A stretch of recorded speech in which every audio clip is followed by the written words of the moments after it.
ಶ್ರೀಮನೆ ರುಚಿ ರೆಸಿಪೀಸ್ಗೆ ನಿಮ್ಮೆಲ್ಲರಿಗೂ ಸ್ವಾಗತ. ಇವತ್ತೊಂದು ಪ್ರೋಟೀನ್ ಭರಿತವಾದ ಆರೋಗ್ಯಕರವಾಗಿರುವಂತಹ ಒಂದು ಬೇಳೆ ದೋಸೆ ಮತ್ತು ಪುದೀನ ಚಟ್ನಿ ಜೊತೆಗೆ ನಿಮ್ಮನ್ನು ಭೇಟಿ ಮಾಡ್ತಾ ಇದ್ದೀನಿ. ಇದು ಬೆಳಗ್ಗೆ ಬ್ರೇಕ್ಫಾಸ್ಟ್ಗೂ ಮಾಡ್ಕೋಬೋದು ಮತ್ತು ಸಂಜೆ ಬೇಕಾದ್ರೂ ಮಾಡಿಕೊಂಡು ಇದನ್ನು ತಿನ್ನಬಹುದು. ಇದನ್ನು ಮಾಡೋದು ಹೇಗೆ ಅಂತ ನೋಡೋಣ. ಈಗ ನಾನು ಇಲ್ಲಿ ಒಂದು ಹಿಂದಿನ ದಿನವೇ ನೆನೆಸಿಟ್ಕೊಂಡಿದ್ದೆ. 1 ಕಪ್ಪಷ್ಟು ತೊಗರಿಬೇಳೆ, 1 ಕಪ್ಪಷ್ಟು ಕಡಲೆಬೇಳೆ, ಅರ್ಧ ಕಪ್ಪು ಹೆಸರುಬೇಳೆ, 1/4 ಕಪ್ಪಷ್ಟು ಅಕ್ಕಿ, 5 ಸೇಲಂ ಮೆಣಸಿನ್ಕಾಯಿ, ಅರ್ಧ ಚಮಚ ಧನಿಯಾ ಮತ್ತು 1 ಚಮಚ ಜೀರಿಗೆ. ಇದನ್ನೆಲ್ಲ ರಾತ್ರಿಯೇ ನೆನೆಸಿಟ್ಕೊಂಡಿದ್ದೆ.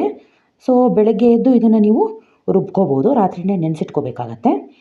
ಸೊ ಈಗ ಪುದೀನ ಚಟ್ನಿ ಮಾಡ್ಕೊಳ್ಳೋಣ. ಇದಕ್ಕೆ 2 ಚಮಚದಷ್ಟು ಕಡಲೆಬೇಳೆ, 1 ಚಮಚ ಉದ್ದಿನಬೇಳೆ, 5 ಹಸಿಮೆಣಸಿನ್ಕಾಯಿ, 2 ಹಿಡಿಯಷ್ಟು ಪುದೀನ ಸೊಪ್ಪು, ಹುಣಸೆಹಣ್ಣು ಮತ್ತು 8 ರಿಂದ 9 ಹೋಳುಗಳು ತೆಂಗಿನಕಾಯಿ ಹೋಳುಗಳನ್ನ ತೊಗೊಂಡಿದ್ದೀನಿ.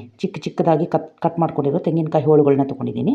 ಈಗ ಒಂದು ಪ್ಯಾನ್ಗೆ 1 ಚಮಚದಷ್ಟು ಎಣ್ಣೆ ಹಾಕ್ಕೊಂಡು ಇದನ್ನೆಲ್ಲ ಫ್ರೈ ಮಾಡ್ಕೊಳ್ಳೋಣ. ಉದ್ದಿನಬೇಳೆ, ಕಡಲೆಬೇಳೆ ಎರಡೂ ಹುರ್ಕೊಳ್ಳೋಣ. ಇದು ಸ್ವಲ್ಪ ಕೆಂಪಗಾಗ್ತಾಯಿದೆ ಅನ್ನಬೇಕಾದ್ರೆ ಇದಕ್ಕೆ ಸಣ್ಣದಾಗಿ ಮುರ್ಕೊಂಡು ಹಸಿಮೆಣಸಿನ್ಕಾಯಿನ ಹಾಕ್ಕೊಳ್ಳೋಣ. ಹಸಿಮೆಣಸಿನ್ಕಾಯಿ ಹಾಕ್ಕೊಂಡು ಚೆನ್ನಾಗಿ ಹುರ್ಕೋಬೇಕಾಗತ್ತೆ. ಗಮ್ಮಂತ ಹುರಿಬೇಕು ಬೇಳೆಗಳನ್ನೆಲ್ಲ. ಜೊತೆಗೆ ಈಗ ಹಸಿಮೆಣಸಿನ್ಕಾಯಿ ಮತ್ತು ತೆಂಗಿನಕಾಯಿ ಚೂರುಗಳನ್ನ ಹಾಕ್ಕೋಬೇಕಾಗತ್ತೆ. ಮತ್ತು ಹುಣಸೆಹಣ್ಣು ಕೂಡ ಹಾಕ್ಕೊಂಡು ಹುರ್ಕೋಬೇಕಾಗತ್ತೆ. ಇದನ್ನು ಸ್ವಲ್ಪ ಚೆನ್ನಾಗಿ ಹುರ್ಕೊಂಡ್ಮೇಲೆ ಈಗ ಇದಕ್ಕೆ ಪುದೀನ ಸೊಪ್ಪನ್ನು ಸೇರಿಸ್ಕೊಂಡು ಸ್ವಲ್ಪ ಹೊತ್ತು ಇದನ್ನು ಬಾಡಿಸ್ಬಿಟ್ಟು ಇದನ್ನು ತಣ್ಣಗಾಗೋಕ್ಕೆ ಬಿಡೋಣ. ತಣ್ಣಗಾದ್ಮೇಲೆ ಇದನ್ನು ಮಿಕ್ಸಿ ಮಾಡ್ಕೋಬೇಕಾಗತ್ತೆ. ಈಗ ನೆನೆಸಿರುವಂಥ ಬೇಳೆಗಳನ್ನ ಮಿಕ್ಸಿನಲ್ಲಿ ಹಾಕ್ಕೊಂಡು ರುಚಿಗೆ ತಕ್ಕಷ್ಟು ಉಪ್ಪು ಹಾಕ್ಕೊಂಡು ಇದನ್ನು ರುಬ್ಕೊಳ್ಳೋಣ. ನೈಸಾಗಿ ರುಬ್ಕೋಬೋದು, ಏನು ತೊಂದರೆ ಇಲ್ಲ. ಸೊ ಈ ಥರ ಇರಬೇಕು ಹದ. ಸೊ ನಿಮಗೆ ಬೇಕಂದರೆ ಸ್ವಲ್ಪ ನೀರಾಗಿ ಬೇಕಾದರೂ ಮಾಡ್ಕೋಬೋದು. ಇದು ದೋಸೆ ಹಿಟ್ಟಿನ ಹದಕ್ಕೇ ಮಾಡ್ಕೋಬೇಕಾಗತ್ತೆ. ಇನ್ನೂ ಒಂಚೂರು ನೀರು ಮಾಡ್ಕೋಬಹುದು, ಏನು ತೊಂದರೆ ಇಲ್ಲ. ಬೇಳೆಗಳಾಗಿರೋದ್ರಿಂದ ಬೇಯೋಕ್ಕೆ ಸ್ವಲ್ಪ ಹೆಚ್ಚಿನ ನೀರು ಬೇಕೇ ಬೇಕಾಗತ್ತೆ. ಈಗ ತಣ್ಣಗಾಗಿದೆ ಪುದೀನ, ಏನು ನಾವು ಹುರ್ಕೊಂಡು ಇಟ್ಕೊಂಡಿದ್ವಿ ಅದನ್ನು ಮಿಕ್ಸಿಗೆ ಹಾಕ್ಕೊಳ್ಳೋಣ. ಇದಕ್ಕೆ ರುಚಿಗೆ ತಕ್ಕಷ್ಟು ಉಪ್ಪು ಮತ್ತು ಅರಿಶಿನ ಹಾಕ್ಕೊಂಡು ರುಬ್ಕೊಳ್ಳೋಣ.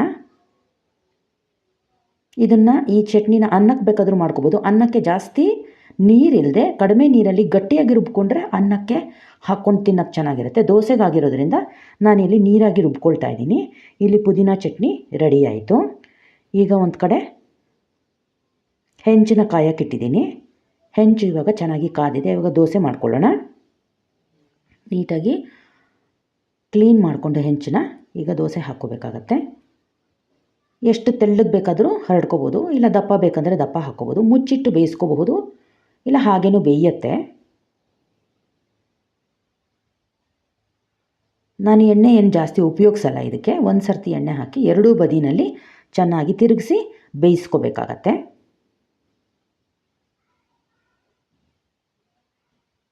ಎರಡೂ ಬದಿ ಚೆನ್ನಾಗಿ ಬೇಯಿಸ್ಕೋಬೇಕು.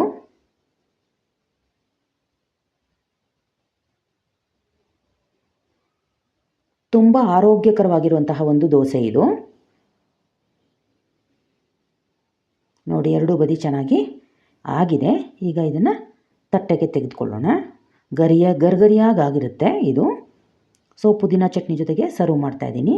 ಈ ರೆಸಿಪಿ ನಿಮ್ಮೆಲ್ರಿಗೂ ಇಷ್ಟ ಆಯಿತು ಅನಿಸುತ್ತೆ. ಇದನ್ನು ನೀವು ಕೂಡ ಟ್ರೈ ಮಾಡಿ ಹೇಗೆ ಬಂತು ಅಂತ ಕಾಮೆಂಟ್ ಬಾಕ್ಸಲ್ಲಿ ಹಾಕಿ. ನಮ್ಮ ಚಾನಲ್ನ ಲೈಕ್ ಮಾಡಿ, ಸಬ್ಸ್ಕ್ರೈಬ್ ಮಾಡಿ, ಶೇರ್ ಮಾಡಿ. ಧನ್ಯವಾದಗಳು.